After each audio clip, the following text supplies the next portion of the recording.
I can order a McDonald's in Latin. There we go. So awesome. So schooling through the time machine then. Yeah, carpe diem. Apparently means something to do with a carp. So fish away, I think it means. Anyway, hi everybody, welcome to tonight's interesting modelling company show in English and Latin. Well, if you're going to visit the country of Latina, you're going to have to learn Latin, aren't you? So it's obvious. Well, quite obviously, yeah. As we carpe diem indeed here, welcome to tonight's show. We've got a couple of news items to go through, project updates, a live demonstration, and a few other bits and pieces. So live demonstration. So how are we keeping?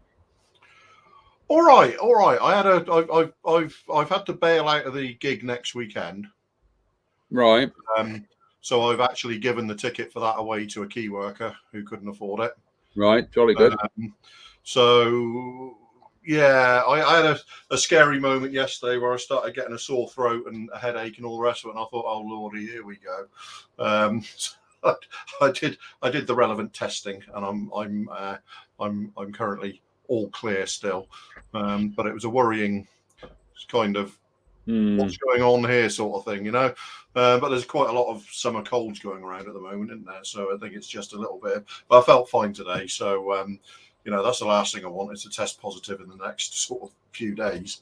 Yeah, because we're hoping to bump into each other, fingers crossed, at Bovington on Thursday. So is it Thursday?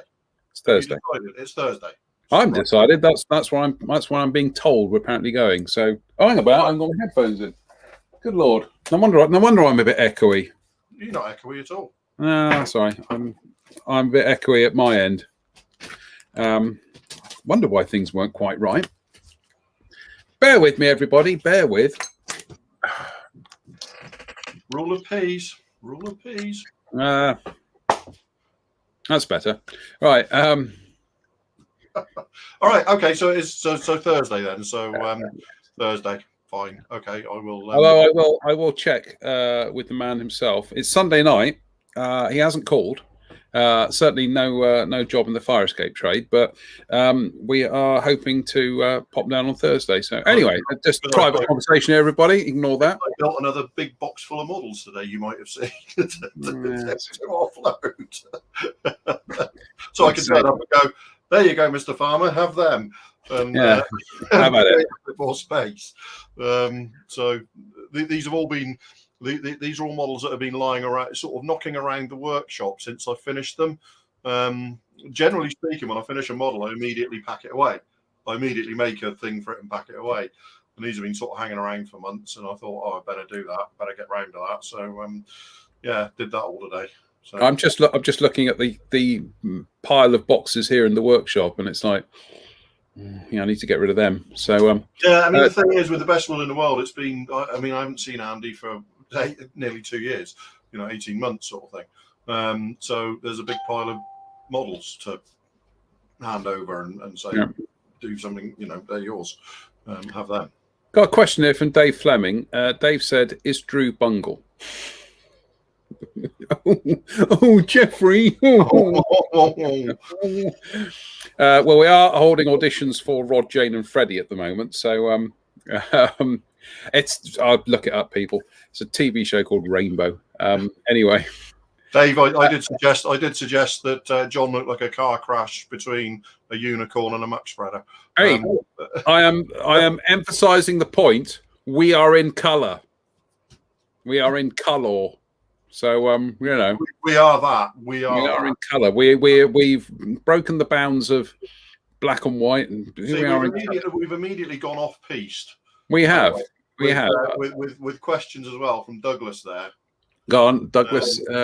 Douglas Hunter. Do you make the boxes? Yeah. Well, generally speaking, for stuff like small 48th and 72nd scale aircraft, Douglas, I will tend to use postal boxes.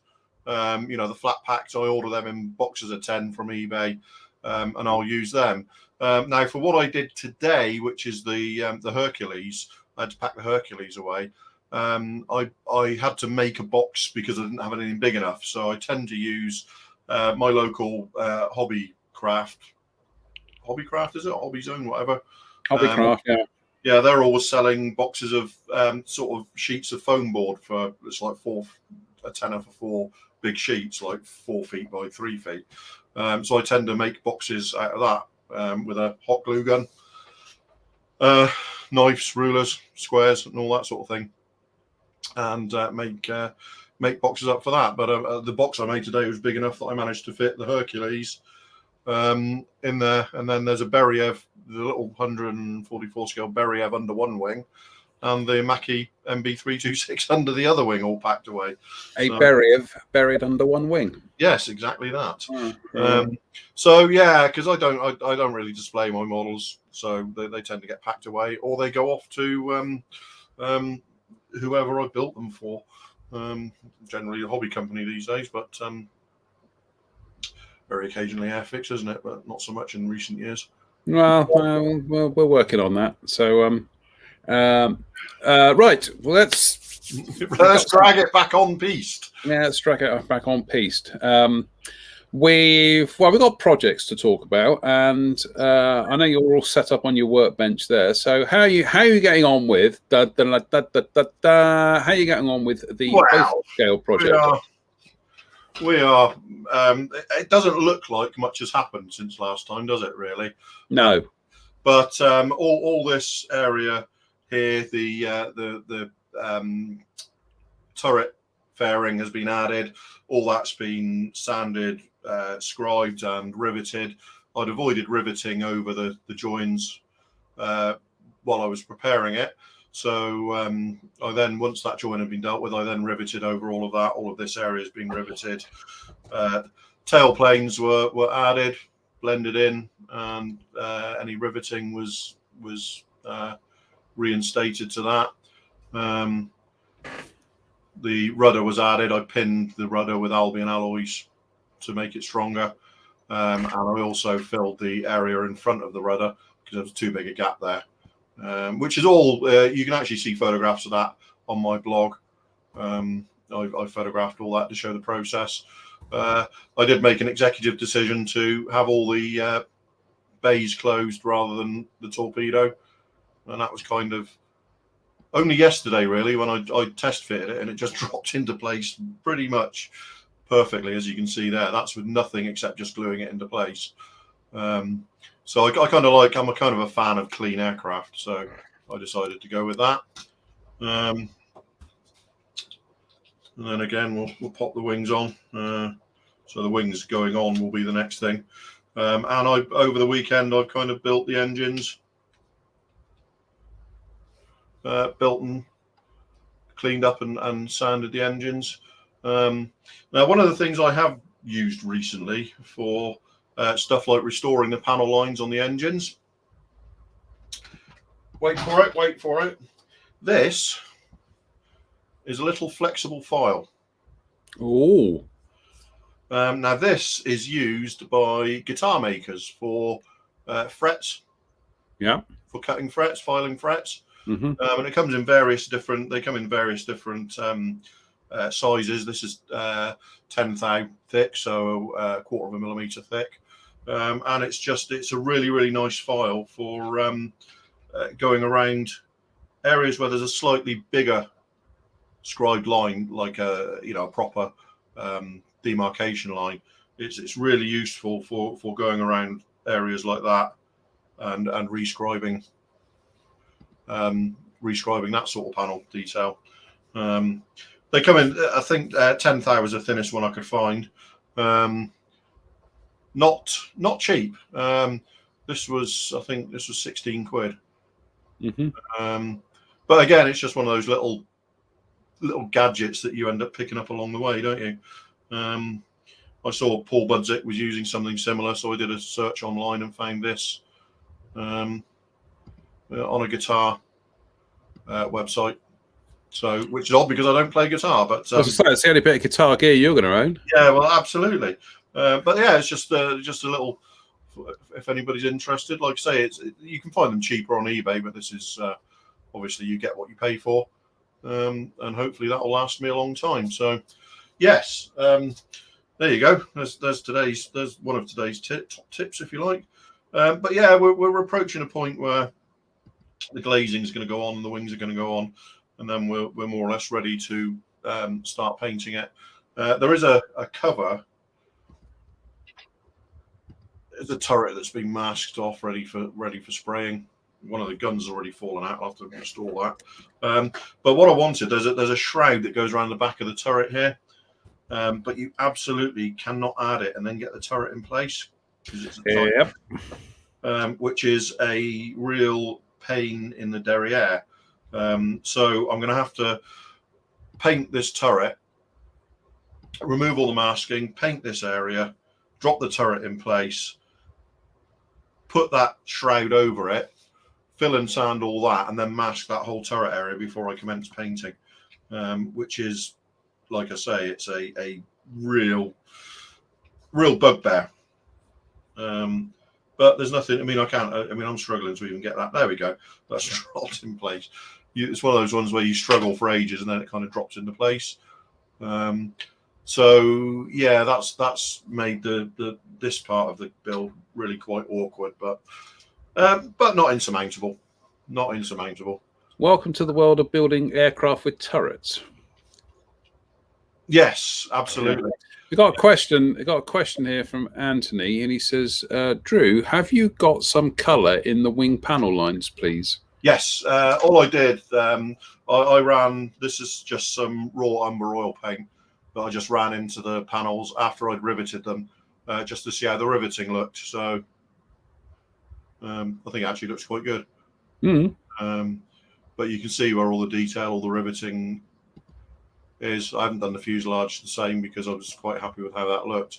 But yeah, it kind of adds a bit of character to a model even as you're building it, doesn't it, doing that? And allows you to see how good the detail is on the kit, even though I've added riveting to it. So yes, I have.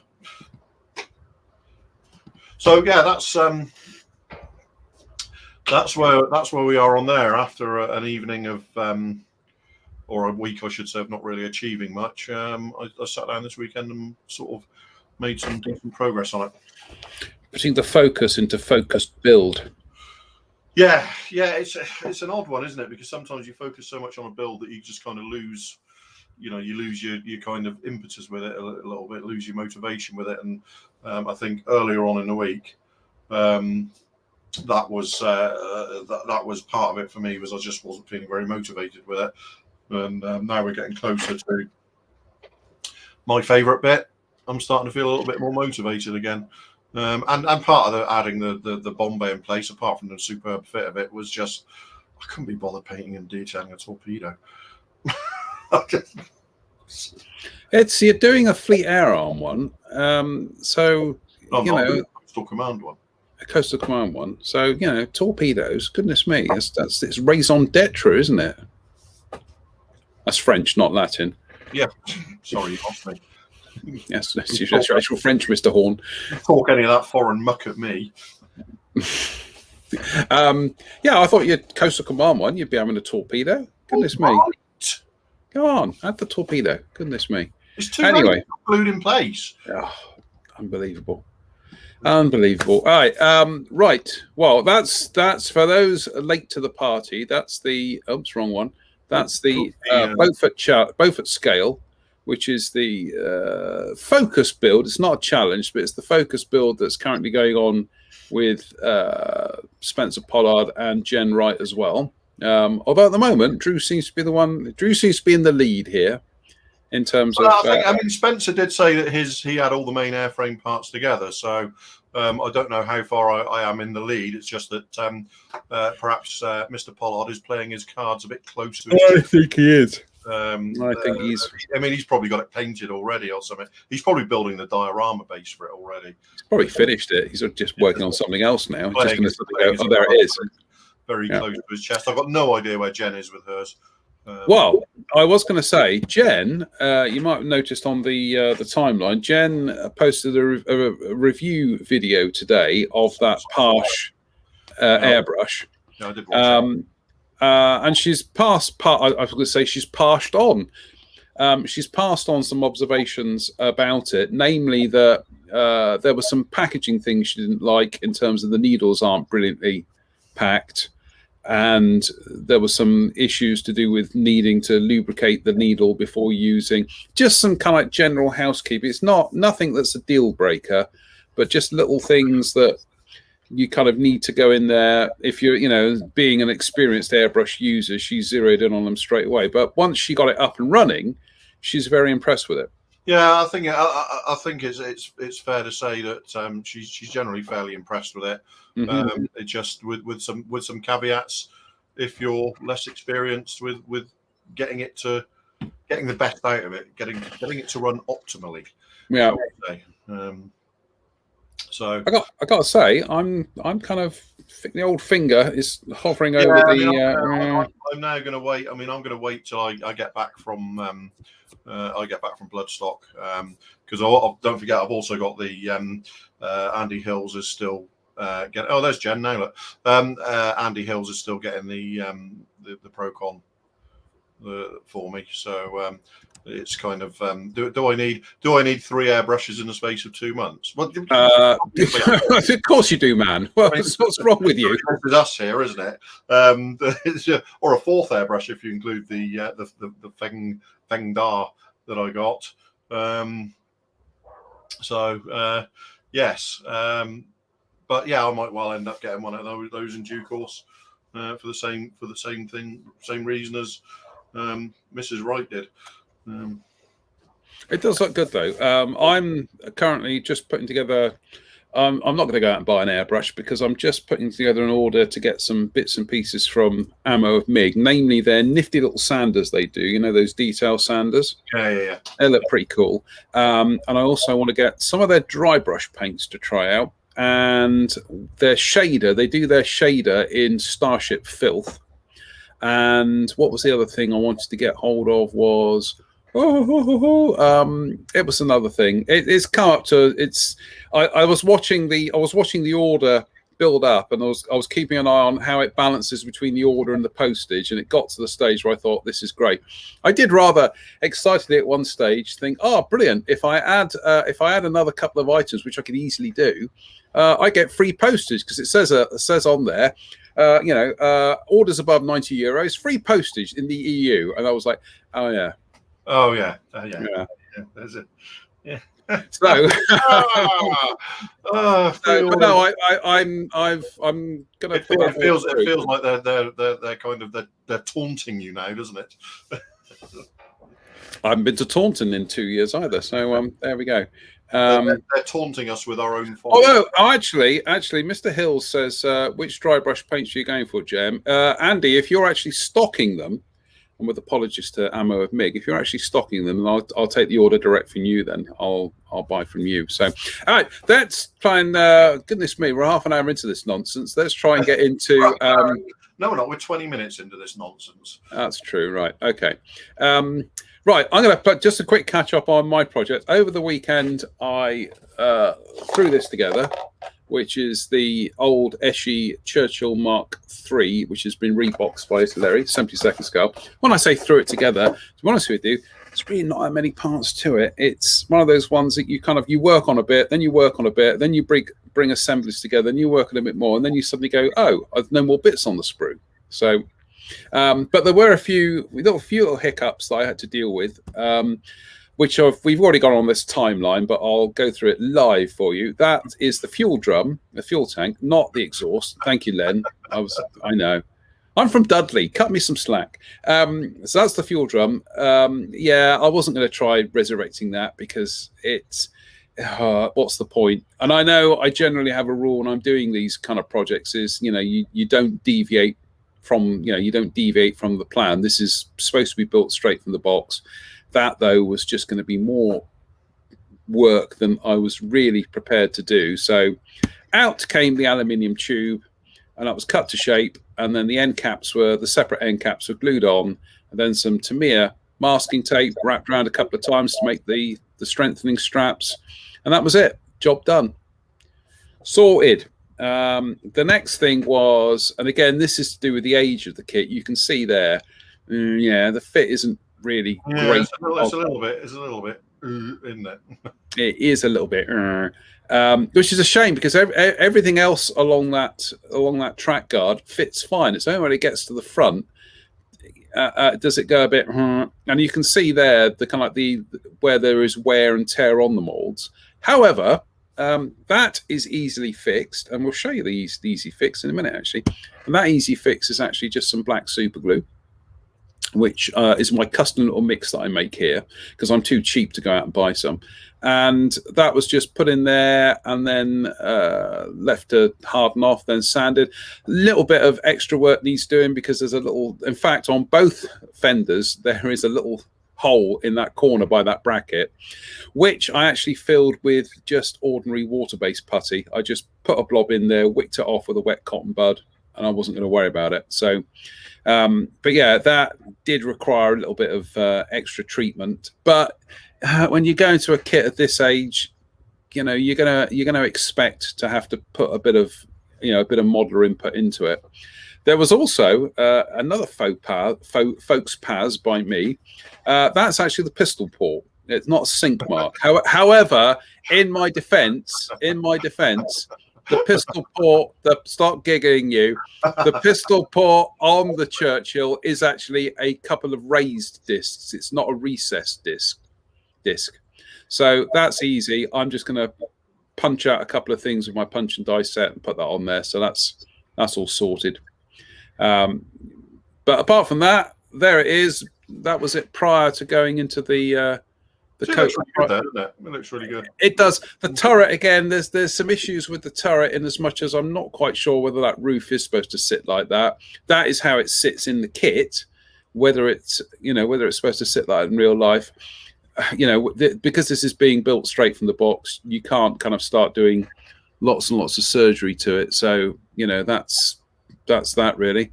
And then there it is with a coat of primer on there, which shows a couple of areas where there are some little gaps that I need to still fill. But those gaps I will fill with water-based putty.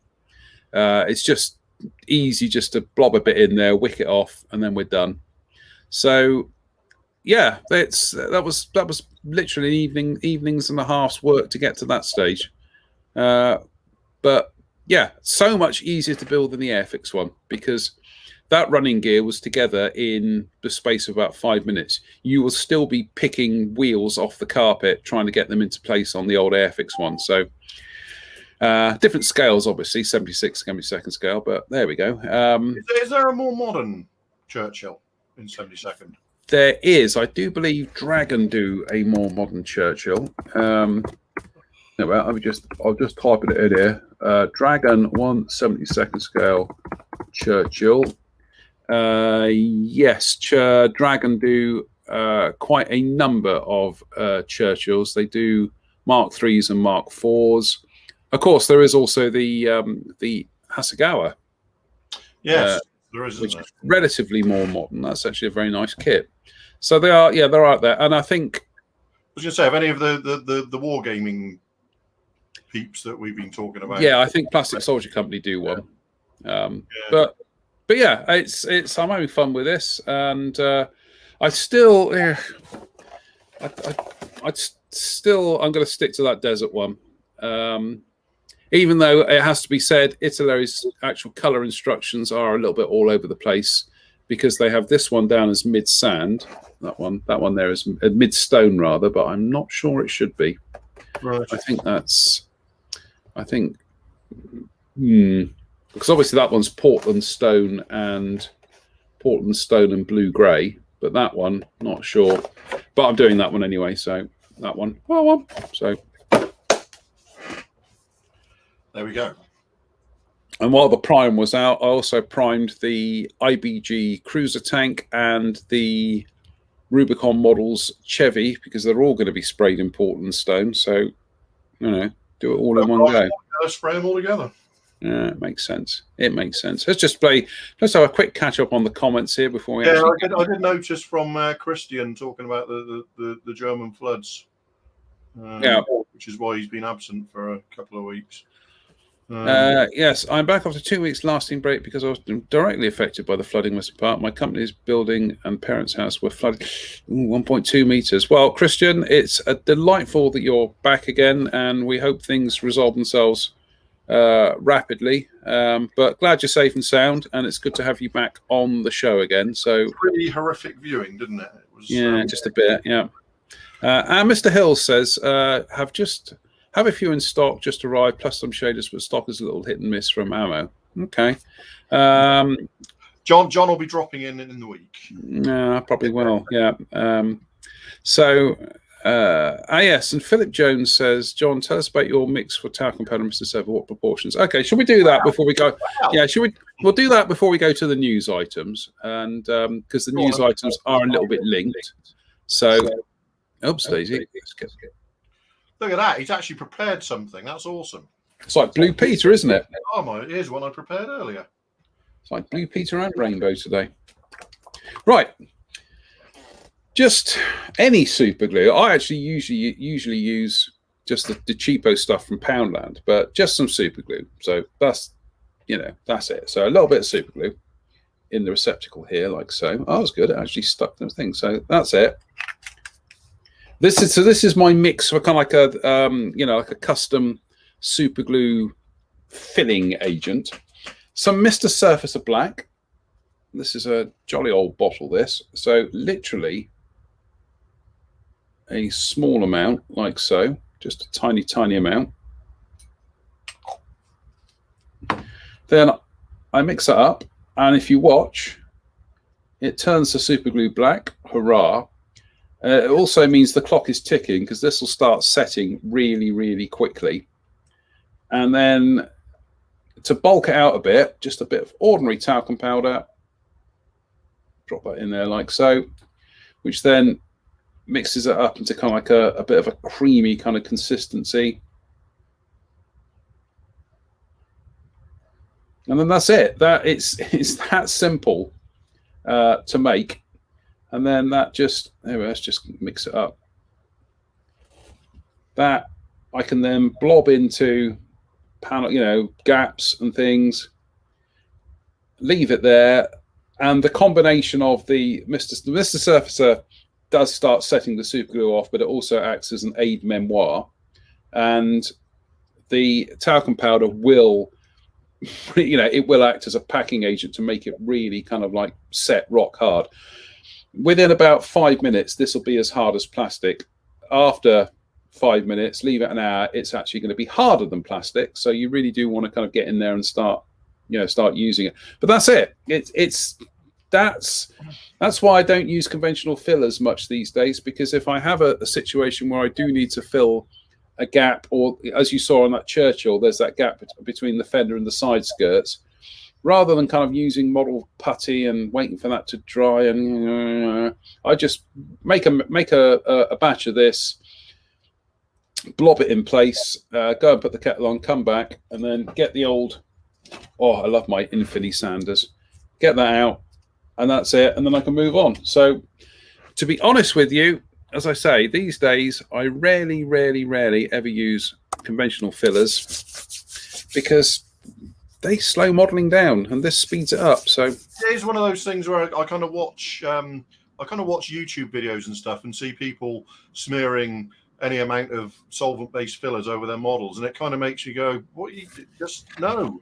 It's kind of we've kind of. I still do have. I always have Tamiya Basic next to me, and I use it for like scars, doing little scars and scratches and stuff like that.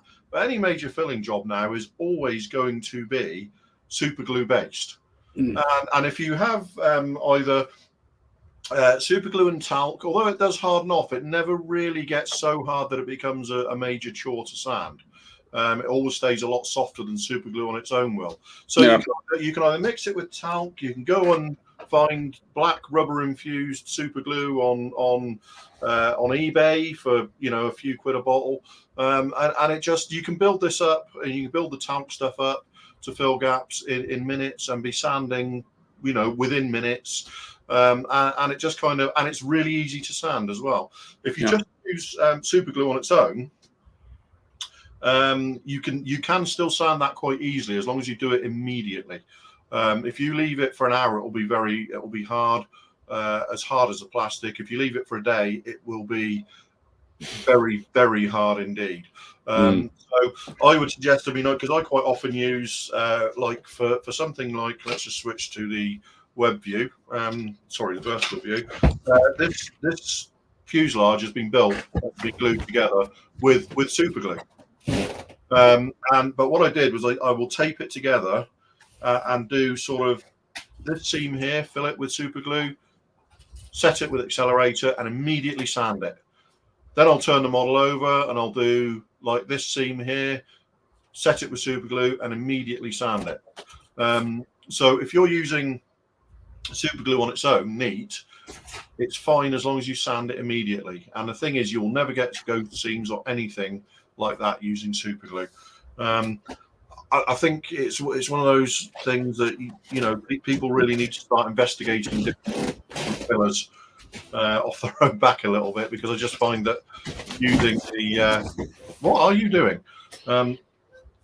Using the solvent-based fillers for major filling jobs is just it's a losing game these days, I think. Really. And the thing is, it's not that we're being kind of holier than thou. It's we've been down that route, and we've actually now realised that using filler for using solvent-based fillers for things like wing roots and all these kinds of things, we've been down that route of being there and sanding and having all the dust and everything. I mean, once upon a time, I would use it in preference to super glue because of how hard super glue dried, which would make sanding things like wing roots really difficult. Since we've discovered, I mean, like I say, stuff like the black rubber infused super glues, the talc, all that sort of stuff to mix with it. Since discovering that keeps it sandable basically forever, although it will cure quite hard, it still keeps it very sandable. The major thing is not that it's some kind of elitist way of doing stuff. It's just it's easier. Yeah, it's just easier. So I see, Drew, which accelerator do you use these days? Let's go to the vertical. I use foam safe kicker from Zap, which, I mean, I got 2 bottles of this the other week for about £13 from eBay, and 1 bottle of this, my last bottle of this, which, as you can see, is not a huge bottle, it's 59 mils. That lasted me about 4 years, because I don't actually use a spray for it. What I will do is I will use I'll just use a cocktail stick, dip it in, and touch it to the super glue, and let it. So if you use the spray thing that you tend to get with these, you'll crack through it in no time at all. So I apply it by hand, and I've also got, he says, looking for it, some of this stuff here, which again, you can get this for about £3 or £4 a can on eBay, which is where I get mine. And what I found with this, used to get this stuff in spray cans, and it was extremely aggressive.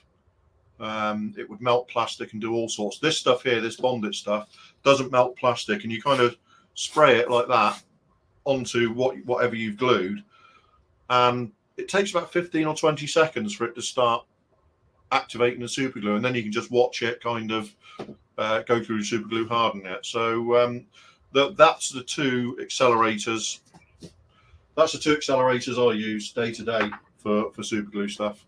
So I don't know, John, you use the same sort of stuff? That is actually about 15 years old, and it's finally got to the bottom. But when I was at, goodness me, probably the last model show I went to, which was a Bristol Model Soldier show in Nailsea, Christmas 2019, I did get a nice new big kind of like half-litre thing of accelerator, which was about a tenner, and I got that from the Froome guys who were there. So it's the same. Yeah, and again, you can see how old this is by the fact that the colour on it is now a bit faded, and also one of those little cheapy nylon brushy things you can buy. I just, as you see, keep it rubber band to the side there, so it's always in use. And I'll also say, if you use Accelerator on super glue, you then really do have to sand it immediately. Because Accelerator will set it rock hard in under an hour. So it's a case of just it's adjusting your technique a little bit. Use super glue to fill joints, but make sure that you do not fill a joint you're not going to immediately deal with. I think it's not like a solvent-based filler where you can fill the joint and go back to it 4 days later. And 4 days later is about as long as you have to leave it to set in some instances, so you don't get any sinkage or stuff. Also, I've got round here somewhere. It's probably up on the shelf behind me. Poundland was selling little cans of Accelerator a few years ago, but I don't like. You and I. We won't name names, but you and I watched a online video channel where a guy used to he used what we used to jokingly call dipping formula super glue, and then would just be blasting it with Accelerator. That was hilarious. And even watching the video, I wanted to open the window in the front room because I was worried about the fumes coming off the television. It was just like it was like hairspray to him. It's like that. And like you saw, just even with using that there, it is literally that's it. Yeah. That's all I'll use, and then you'll watch it. If I gave it a really good spray, it would attack the plastic and start, and then it would immediately flash off, and you get all sorts of white ghosting and all sorts. With the way I do it, like I say, the glue, you look at it and think that's not going off, that's not going off. Then you'll watch it slowly. Like almost a science fictional fantasy movie where ice is forming over water. You'll watch it harden off as it goes across, and it's great. So Accelerator is great stuff and very useful, but you have to be careful and know what you're doing with it, and not be clumsy with it, or it can damage. And don't use it over paint either, because it will just damage paint. And also, safety tip: don't spray it on your bare hands like Drew just did. He's just done that for demonstration purposes. I've read the safety label, mate. Just, we've got bigger responsibilities here. Let's move on. We've got Mike Reeves says, I still use Tamiya white and grey and use a cotton bud and Tamiya lacquer thinner to smooth the joint if the joint is small. Yeah, because what that essentially is, what you're doing there, Mike, is you're pretty much creating like the Guns, the Mr. Hobby liquid putty, isn't it? Yes, and that's what I was saying, Mike, is that I will use it for like scratches and scars and tiny little seams that I know I'm not going to have to sand. I'm just going to polish. Yeah. But also, when we're talking about super glue, in recent years, you've been able to get these kinds of debonders which don't attack it. They're not acetone based, so they don't attack super glue. So you can use it. You can apply super glue, let it dry, and then run this over the joint, leave it for a while, and then wipe it away like you would, I don't know, PVA or stuff like that. That's got to be the stuff Martin Kovac uses, because when he does, it's pretty much his. Yeah, and it's again, it takes a while to soften the super glue, but then it will just wipe away like like PVA with water or anything like that. Mm-hmm. But again, I don't know if you can see. Everbuild, that's called, stick to, and I got that again. eBay is your friend. Just go on eBay. I think I got a couple of bottles of that for about £6 or £7, and very useful stuff. CAs, super glue really has come an awful long way in the last 10 years, even, I would suggest. Certainly in terms of modeling. I mean, I have, just lying around, I'm always getting different different super glues. There's some super thin, there's some super thick, there's some more that's like just normal gap filling.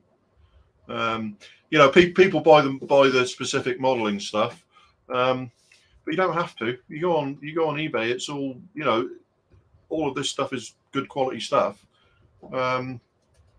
So it forms a huge part of my modeling, of my gluing now. I do major assemblies and all sorts with it. Yeah, we just got a bit of a technical problem here at the moment. We've got, for some reason, we've lost the live feed a bit. So bear with. We've just had a bit of a glitch in the system. Oh, hello. I don't know if anybody. Yeah. Are we back? Yeah, we're back. I was just going to say, there we go. Look. Yeah, well, there you go. You've got some as well. Got same stuff. Right. No, it's the same stuff because you asked me where I got mine.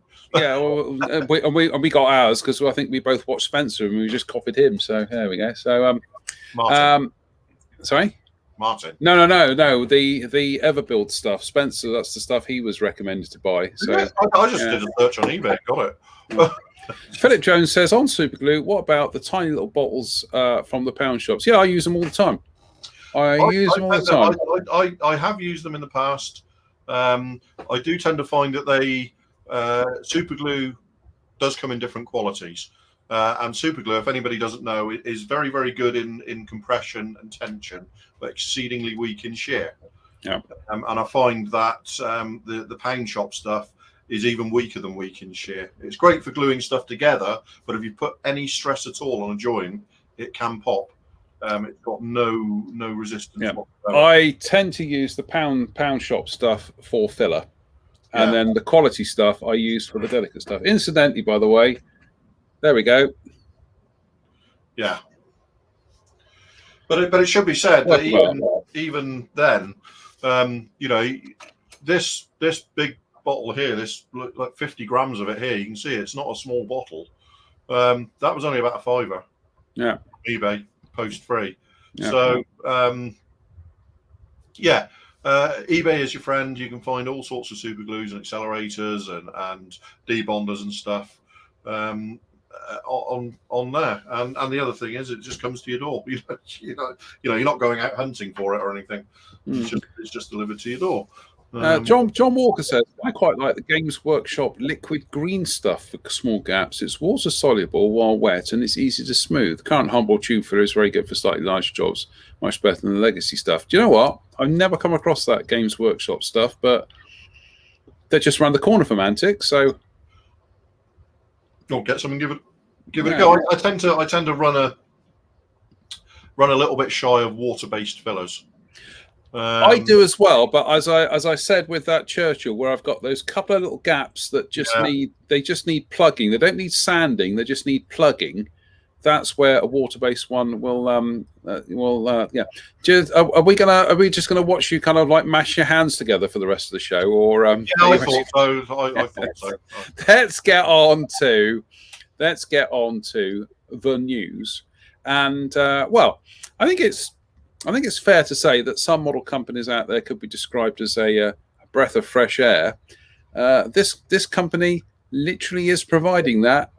Oh, look, it's Miniart. What a surprise. Air conditioners. See, that's the joke. Air conditioners and satellite dishes. What can we say? Another fantastically literally off the wall release from Miniart here. And they give you each pack contains the 2 sprues with a couple of air conditioners and wall-mounted electrical junction boxes, etc., and then a couple of satellite dishes as well, and also some decal sheet with some logos, some danger markings, and some graffiti, and that's essentially what you get in the kit. And some photo etch bits, obviously. Yeah, photo etch bits, obviously. Yeah. But they're absolute machines, aren't they? They're almost doing an injection molded what Verlinden used to do in resin. Yes, yeah, very much so, very much so. I kind of wonder, do they have access to all their own in-house tooling and stuff like that? This stuff.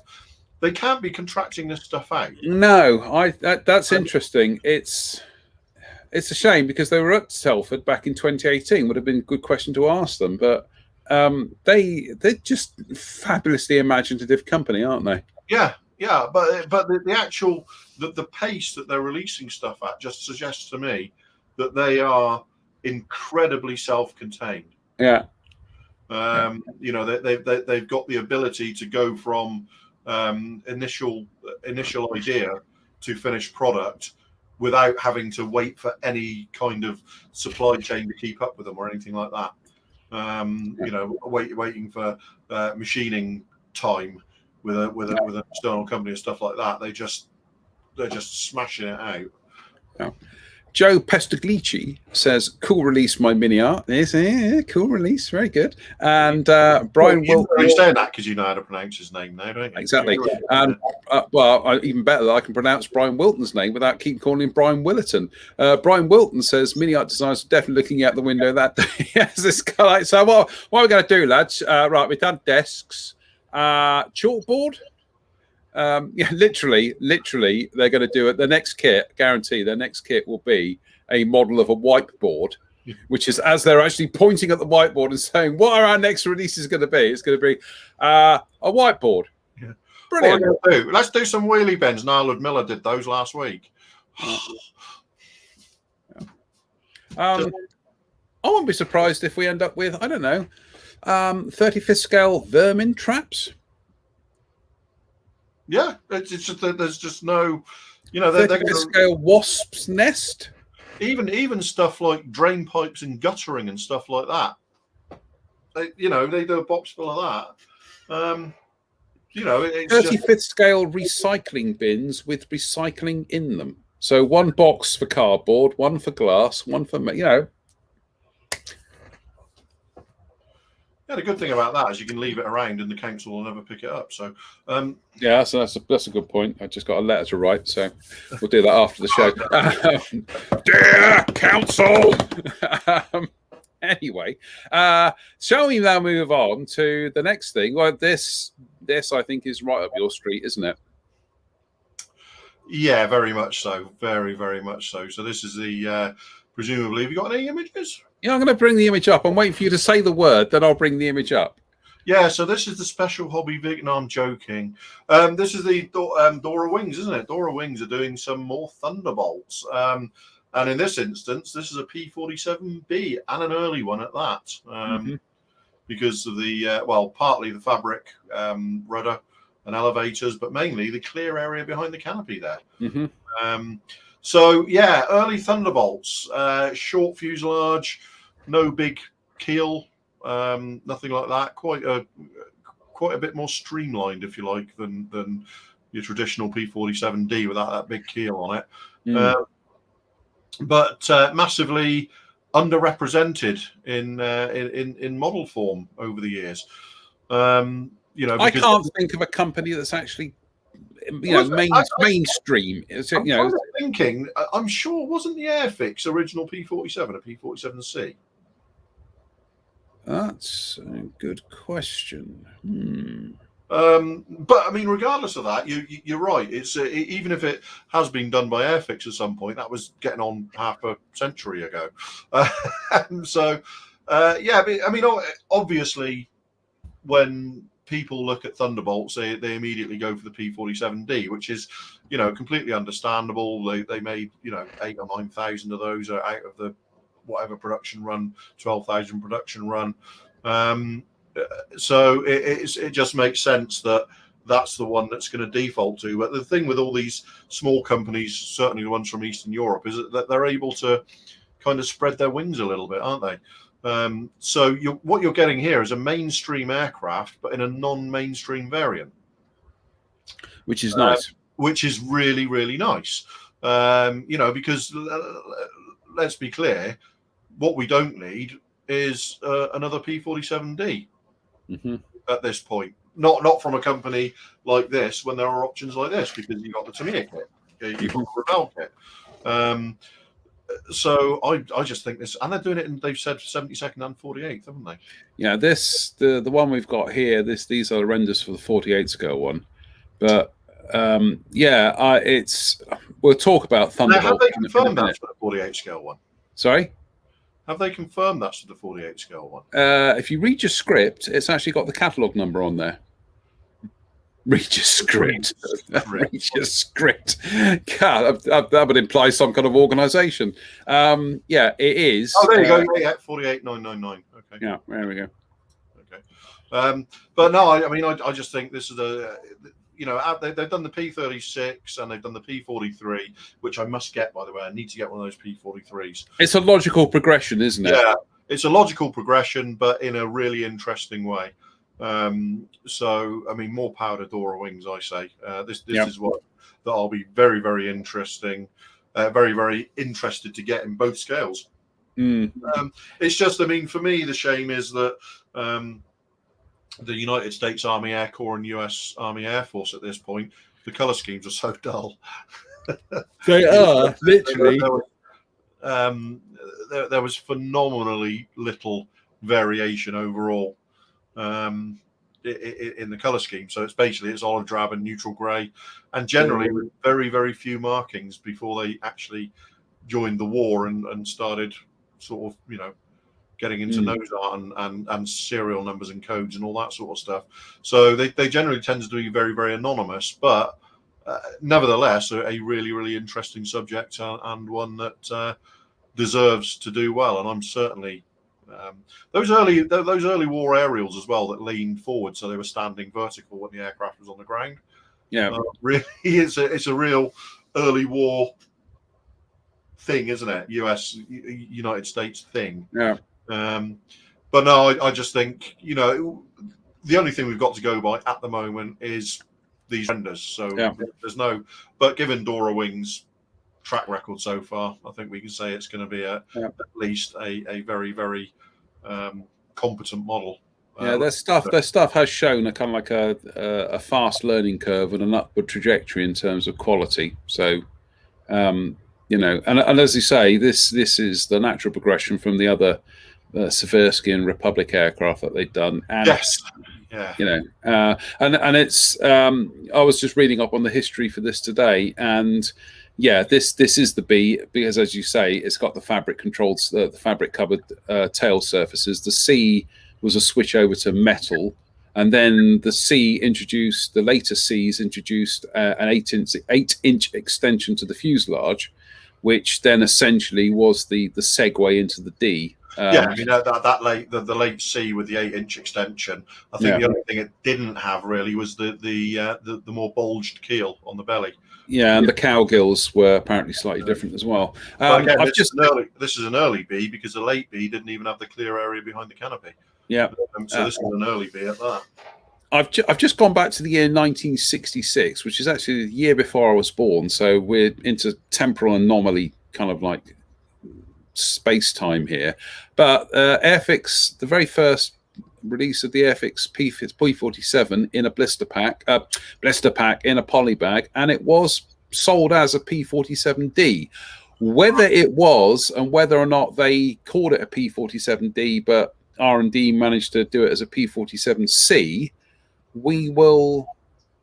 I mean, I'm prepared to accept that I'm in error there. I just, for some reason, I remember it as a C, but I'm prepared to.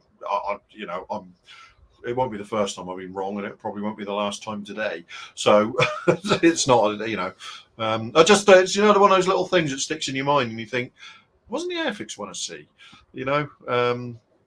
No, it was a D. Fair enough. Fair enough. Which segues us onto the thing we're going to talk about tonight. We'll run it over by about 10-15 minutes tonight. But you and I have, over the years, we've actually built an alarming number of P47 Thunderbolts, haven't we? Well, I don't know if you remember back in the glory days of Mug, back in the early 2000s. I went through a spate with the absolutely gorgeous Revell bubble top, and I was building about one of those a week for about 5 weeks, wasn't I? I was just sort of slamming them out over the course of weekends, partly because I had discovered Mr. Colour paints by then, which meant that you could get stuff painted really, really quickly, and that, by the way, is a fantastic model. It's an absolutely beautiful little kit. And highly recommended. This was the first release, which was 1999. They released it as a P47M, and then they followed it up with a P47D. So Yeah, 21 years ago. Goodness, 22 years ago. Goodness me. Yes, yeah, and I built back in the day. I built a lot of them. I built a lot, but it was such an easy build as well. It was just such a gloriously simple, quick kit And they to were get and they together. were cheap, weren't they? They were like £2.95 a piece. Ridiculous. And they were those ones that were tooled in Poland, weren't they? So they were that short period when Revell were doing stunning toolings. And the Thunderbolt was one of the best of the lot, in my opinion. People picked it apart for various minor inaccuracies here and there, but you can't see them. It's every inch a Thunderbolt when it's together. It's one of those subjects. I don't know about you. What was the first Thunderbolt you ever built? Actually, it was this. It was this. This will horrify you. It was this. Right. Okay. Yeah. In that boxing, which I remember at the time thinking was awesome sauce, but back in the mid 90s, the late and dearly missed Ron Firth sent me some Revell kits to review for his magazine, and the Revell kits were all reissues of this, the Corsair. I'm trying to think what the other ones were, and it was just like, it was literally, this was its last hurrah before it was eventually retired, and we got the M and the D kit. But this, I just remember this. As a kid, this was brilliant. Slightly miffed that you didn't get anything. You didn't get the decals for the cowl. That's a little bit of a problem, isn't it? Just a bit. But that was the first. That was the first Thunderbolt I built, and yeah, yours. Well, interestingly, the very first Thunderbolt I built was also the very first aeroplane model I ever built. And that was that. Yes, my brother joined the army in 1977, and when he came home off his first leave, he gave me 50 pence, which I immediately went down to our local shop called Hardesty's and bought that. And slammed it together, and even at 7 years old, tried to paint invasion stripes and everything on it. At 7 years old, you probably would have painted them actually quite accurately. Yeah, very much so. But I can remember because it was a summer's day, and just earlier in the day, my next door neighbours, I'd walked down to the same shop with my next door neighbours, and they bought the Mustang kit for just no particular reason, just because they had some money and they thought they'd like to build a Mustang, build a model. And then I watched them build that on a doorstep in the morning, and in the afternoon, suddenly I had 50 pence burning a hole in my pocket, and and a shop that could help separate me from it. So that was my very, very first model aeroplane in 1977. That's terrific box art, though, isn't it? It's fantastic, isn't it? It's you could argue that compositionally, it's questionable in as much as everything's being made to happen to fit inside the box shape, but that's not the point. It's compositionally it's compromised, but at the same time it's perfect. It's exciting. It's exciting. It's not realistic. It's exciting. It's exciting, and that's what good box art should be. Yeah, it's packaging. It's not there to be admired as a piece of history. It's there to sell a product. And boy, Roy Huxley. Well, he sold, didn't he? Just fantastic artwork. But but that, I mean, you could argue that the Thunderbolt is the kit that is to blame for where this transmission is coming from, i.e., surrounded by more tools and stuff than the most model shops have got in stock. And so the Thunderbolt continues to hold a place very close to my heart for being the aircraft that in many ways started my obsession with aviation. Well, we're not quite finished with the Matchbox one here, because I went and dug out one of the earliest model magazines I ever owned, and I still have it. I still have that and that copy of Hornby Express, and they are the two earliest model magazines I ever had. But this is like an amalgamation here. This is scale models in 1975. So we're talking about almost peak scale models at the time, you know. This was May 1975, and they did in the review section, what new to you, they actually reviewed 3 brand new P47 kits. In fact, the reviews were 3 jugs full.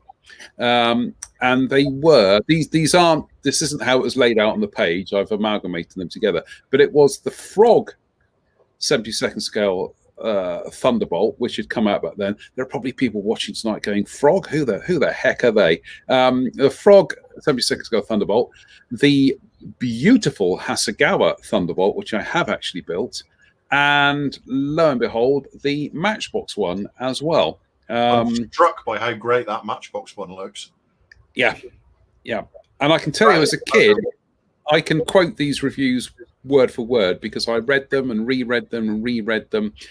As a kid, these all seemed like really fantastic, exciting kind of models that adults built that one day I would aspire to make myself.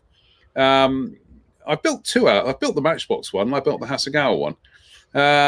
Despite the review being very effusively praiseworthy of the Frog kit, it's quite funny actually. They kind of go, yeah, well, there's no cockpit, and the trailing edges are all thick, and the undercarriage legs are thick, and the undercarriage legs are too long. The cowling's split in halves, and the canopy's thick, and there's this wrong with it, and this wrong with it, and then they kind of go, yeah, but it's worth your money. It's really. I mean, I'm looking at that, and it strikes me that the assembly and finishing of the Matchbox one of those 3 is a cut above the other 2. Yeah. That looks to me entirely modern in finish. No, absolutely. I'd love to know who did that checkered cowl. Hand painted it. That is phenomenal, isn't it? Yeah. And also, again, we're talking peak scale models here. They used to do things like this. If you had kind of like 3 kits kind of turning up on the scene almost at the same time, they'd hold them back and run them as features. As a comparison, which is what he did with the F-15s. Of the 3 kits there, the Hasegawa is clearly the best of the bunch. Yeah. As a model, and it's a kit that I've built numerous times over the years.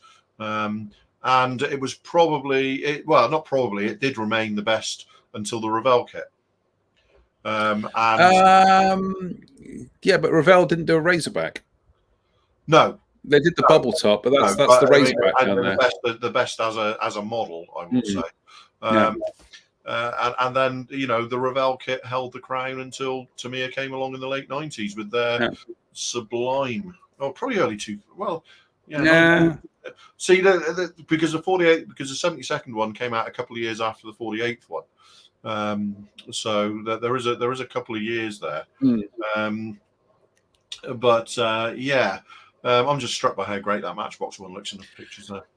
It is. But of the 3 there, if you were to pick up the Hasegawa boxing these days, you would think it was a modern kit. Yes. It's recessed panel lines. It's very delicately done. It's a very good kit. It's not a very good replica because Hasegawa and indeed Matchbox and Academy, we'll come to them in a minute, all committed the same error with the Thunderbolt with the Razorback canopy, in as much as they taper the sliding section of the canopy to match the fuselage. Actually, that sliding section, the canopy rails are parallel. So that whole fuselage section is parallel. Then it tapers behind that. So it's it's just one of those little things. But it's like I say, this is of an era when Scale Models was just a fabulous magazine. I think this is kind of like Ken Jones, Ray Ramel at their epoch, really. But I managed to take some photographs of my P47 models today because they're still out on the display cabinet. So we'll just rattle through these. These are some P47s I've built down the years. Now this is the old Monogram kit, which I built in the summer of 1990. I rescribed it. I made photo etch. I used photo etch seat belts. This is the model I will be buried with because this still remains the one model that I'm really, really proud of. what was I, 22, 23 when I built this. It's a little bit yellowed over the years, but it's still on display in my display cabinets, and I love that. I love this. I love the kit, but I love this model as well because it felt like one of those kind of steps forward you make as a modeler. And it's Southeast Asia Command, which I think That's best a cool scheme colour ever. scheme on a Thunderbolt. It's a cool colour scheme on a Thunderbolt. Best scheme ever on a Thunderbolt, I reckon. And then there's this one. This is the Hasegawa kit from the mid-90s, which is a little bit worse for wear these days, although actually its own decline is actually kind of adding to the weathering. And this was a very nice kit. It brought the Thunderbolt kind of up to date with recessed panel lines and sharp detail, etc. So it kind of almost made the monogram kit redundant. But I'd forgotten Hasegawa did that in 48. Yeah, I did that in 48 scale. Yeah. Very, very nice. These are actually this is actually the first decal sheet I ever designed. This was for Aeromaster. And this is the first decal sheet I ever designed, the first time I actually used my own decals on a model. So, but again, yeah, I know. But fabulous scheme though, isn't it? It just looks gorgeous. Yeah. And then from about the same year this is mid-96. This is the Academy P47N. See, that's my favourite Thunderbolt of them all. I do like that. I do like it. It's a proper. It was a proper bruiser, wasn't it? I mean, it was fully loaded. It was £22,000. So it was kind of like it was twice the weight of its nearest competitor. It was just such an enormous bruiser of an aeroplane.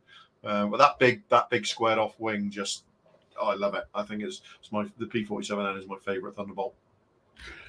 But there is, correct me, I know Hella did one, but is there a mainstream 72nd scale kit of the N? Italeri did an N. Right. Yeah, exactly. Right. Spin the wheel. Is it going to be a hit or a miss? It's a miss, very much so. And in recent years, sort of done it. I've yet to get one. I must actually address that at some point. But it's actually, I would say, overall, the P47N has been better served in 48th than it has in 72nd because there's a pro modeler kit and there's the Academy kit. Yeah, because it was that time that Academy announced theirs, and then Revell / Pro Modeler were doing theirs, which I'm trying to remember whether that was an entirely new tool or whether that was based on their D kit. It was entirely new tool. Right. It was entirely. I have to say, having had both of them, I think my preference is definitely for the Academy kit. It's a more logical build. I think there's some suggestion that perhaps a Pro Modeler one is more accurate. But the problems with the Academy one are few and limited. I would still go for the Academy one again, where I did do a P47N. And talking of Academy, this is their 72nd scale one. I actually bought this model at the Yeovilton Air Show in 1998 and built it fairly quickly thereafter. It's a very, very nice kit. It is a step up from the Hasegawa kit, but it still has that problem with the tapering rear canopy, which I'm hoping actually Dora Wings don't repeat that on their 48 scale kit. But other than that, in terms of an actual kit, in terms of a construction experience, it's utterly almost faultless. I see Timothy Campbell's there saying the Pro Modeler P47N, weird engineering, especially in the wheelbase. That's what I remember as well, Timothy. It was just you have to put the undercarriage legs in as you're assembling the wings. Which it's just one of those weird. Yeah, exactly. They're actually attached, I think, to part of the wheel bay, if I remember, and you have to build that wheel bay up. So you've got these big dangly undercarriage legs in the way as you try and build it. It's just which is the one thing that makes me, over everything else, prefer the Academy kit. Apart from the fact I think the Academy kit is a sharper tooling as well. Yeah, it's just going to say sharper. we're just going to run through some of the comments here. This man says, "Hello, fellas. Good to see you talking about the greatest modern magazine ever published. Am I wrong?" No, you're right. You're right. It's that era of scale models. I think we'll do an entire show on that. Actually, get Spencer in on that because it really is. It's just fabulous. I still dip into them and marvel at the journalism and the modelling and the writing, and it's brilliant. It's absolutely brilliant. Mike Reeves says, if not mistaken, that 2017 was I don't know, because I think that the Strike Eagle came after that. And also there was the F-84 and the F-86 as well. And the Catalina and the Junkers 52 were all they were certainly boxed as Pro Modeler. Yeah. I think hang about, let me just Pro. I certainly think the Strike Eagle was a year or so later. I'm just having a quick look. Here we go. Pro Modeler. Actually, we've got it here. Pro Modeler did release, did a boxing of the 48 scale Junkers 52 in 1999. So, yeah, I don't think it might have been the last one that was tooled as a Pro Modeler project, and then the rest were just Revell monogram ones that were reboxed. But there were other Pro Modeler releases after that, Mike. If you want to clarify what you mean, then so we're not misquoting you. I think Pro Modeler F15. Right, are you ready for this? Go on. The Pro Modeler, F15 Strike Eagle was actually 2001, because the Revell issue was first, and that was 2000.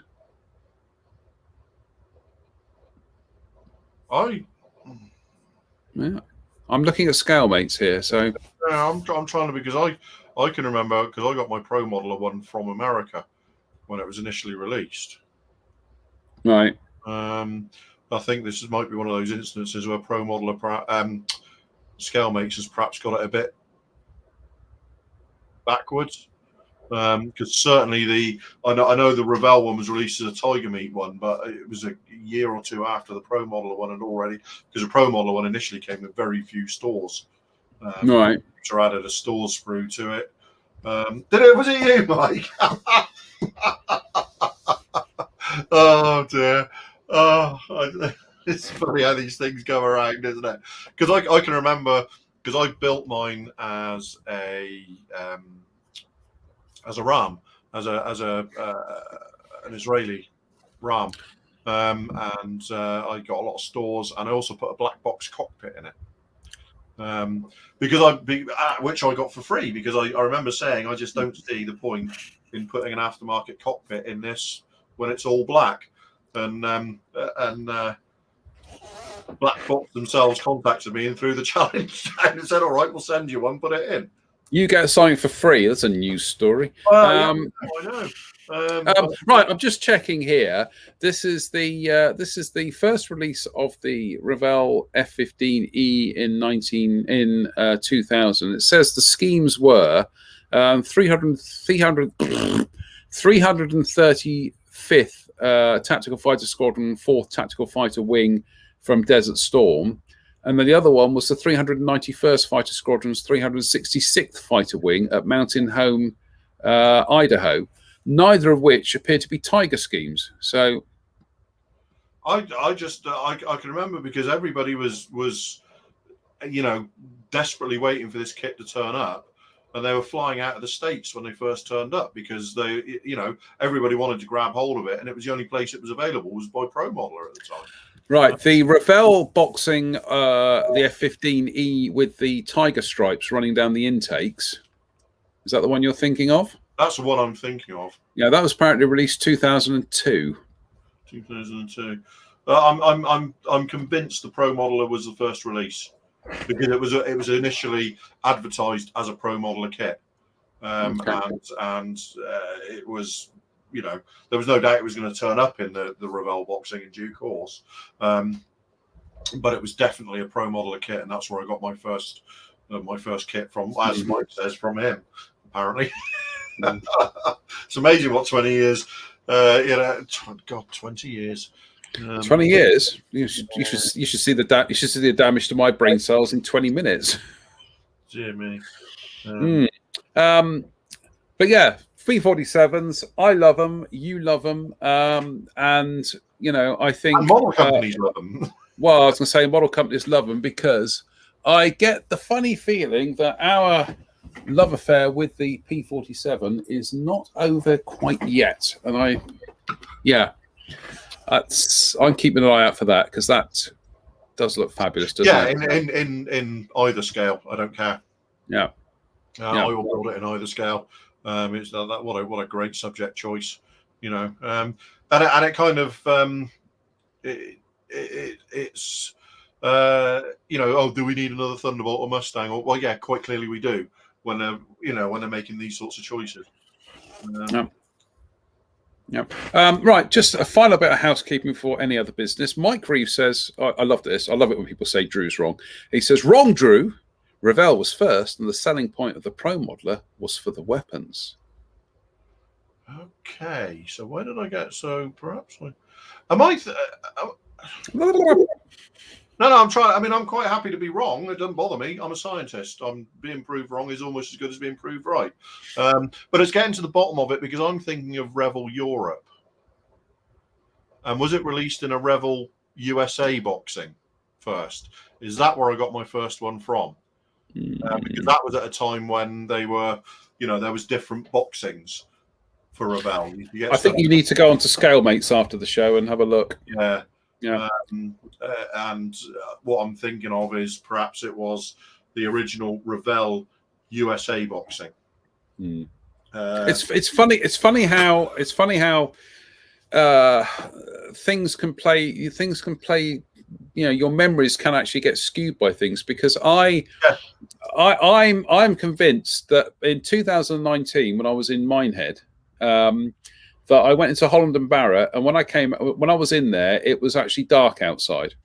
It wasn't because it was still daylight. It wasn't dark until we got back from the steam train to Bishop's Lydeard that it was actually dark. Because this was October 2019. But for some reason, in my mind, it's dark, and it's not. And the thing is, you can become so convinced of something that you're convinced that's how you remember it. I know it's. Absolutely. I know it's wrong. So let's have a look. It was a Revell USA boxing. It was absolutely. Mike's right. I'm wrong. It was my first one. I got a Pro Modeler one from Mike, but my first Revell one came from somewhere else in the States. I think it was one of those ones where I paid 17 times the cost of the kit in postage to get it to me because I was so desperate for it. But yeah, I'm just looking at the box art and everything sort of clicking into place, if you like, you know what I mean? But because when people say Revell, I just think of Revell Europe now.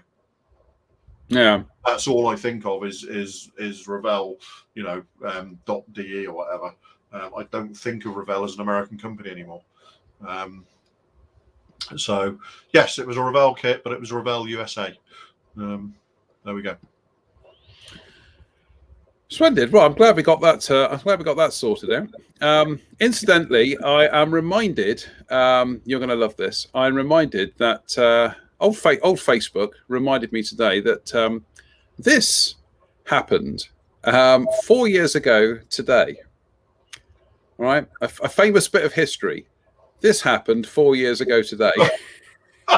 Right. Now, this was shocking undercover footage of the modelling cabal accepting money for opinions, and absolutely appalling. That was outside Froome Model Centre, wasn't it? It was, yes. This was a time when there was all sorts of talk of cabals and how we were shills who were being paid to give good reviews and stuff like that. So we still are. We still are being obviously paid handsomely for. Yeah. For our well, except real money or monopoly money, we're not fussy. Oh, God, that was really not fussy. That was. And and then we went and had tea and cake. We went to the Settles restaurant in Cheap Street and had tea and cake, and I of think course the person behind the lens there is Liz, isn't it? I think it was Liz. Yeah, it's either Liz or Tim Maunder, one or the other. And of course, if you're not coming to Frome this Saturday, that means we're not meeting up in the model shop. So no, I can't. I just can't risk it, can I? I can't. You know what I mean? It's too. Well, you can still come to Frome. No, I'll see you on Thursday anyway. You can have a double bill. God, can I? All right. Okay. All right. Oh, I've broken my bell. Any other business? Oh, what is it? First prize is a meeting with John. Second prize is 2 meetings with John. I'll wear the T-shirt. You better find me easily in the museum. I'll wear the T-shirt. Good Lord. Good Lord. Any other business apart from get rid of the T-shirt? Any other business? No, I don't think so. I get matching socks. I think considering we had precisely two new releases to talk about or upcoming releases to talk about, I think we stretched that out all right. No, I think it's again, we've shared information on how to sleep the blues. The thing is that people keep coming back to our random stream of consciousness. Yeah. So I kind of think perhaps we must be doing something vaguely right. If people keep saying more of the same. So no, I think it's I think this is the good thing about the format of just being able to do a couple of news items, but then also to literally kind of see where the audience leads us. Pavel Krupovich says no word about the TACOM Zeppelins. Yeah, we're working on it. Don't worry. Yeah, and the loon as well. Yeah, and the loon. Yeah, absolutely. So I haven't got any other business. Have I got any other business? Just checks in the control room there. They're just like this. Just end it. No. They're like that. They're like that.